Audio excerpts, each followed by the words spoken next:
number ST6OD ST6 जी असां गुज़िरियल 6 ॾींहंनि खां वठी इंतिज़ामिया खे जेके नुमाइंदा आहिनि उन्हनि खे पहिरें ॾींहं खां वठी इतलाह कयोसीं साईं तमामु हिकिड़ी साज़ पोज़ीशन आहे जेकॾहिं हिते तव्हां मशीन न ॾींदव तक़रीबन 2 खां 3 हज़ार घर ख़ाली थी वेंदा ऐं 10 खां 15 ॻोठ ॿुॾी वेंदा 2011 में जे उते बारिश जेका थी हीउ रस्तो ओवरफ्लो थियो उन जे करे 15-20 ॻोठ मुतासिर थिया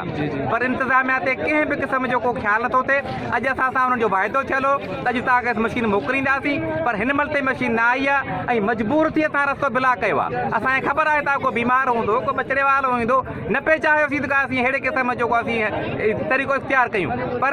सियासतदाननि खे ऐं इंतिज़ामिया खे को ख़्यालु ई नथो थिए कि जो असां ज़ाती तरह मशीन लॻाईसीं पर उहा मशीन उते न लॻी सघी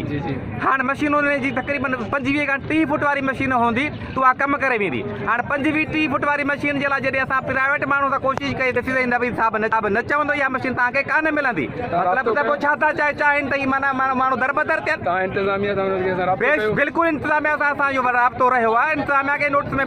विधो अथऊं कल्ह LBOD वारा आया आहिनि कल्ह वाइदो करे विया हलिया त ॼठे में तव्हांखे मशीन ॾींदा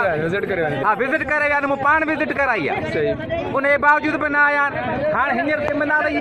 हिते माण्हू रॾ पॼाण कनि उन में कुझु आहिनि उन्हनि खे संदनि बचनि जो ख़्यालु थिए थो हिन ग़रीब गुरबे जो ख़्यालु नथो थिए DC खे संदे बचनि जो ख़्यालु थिए थो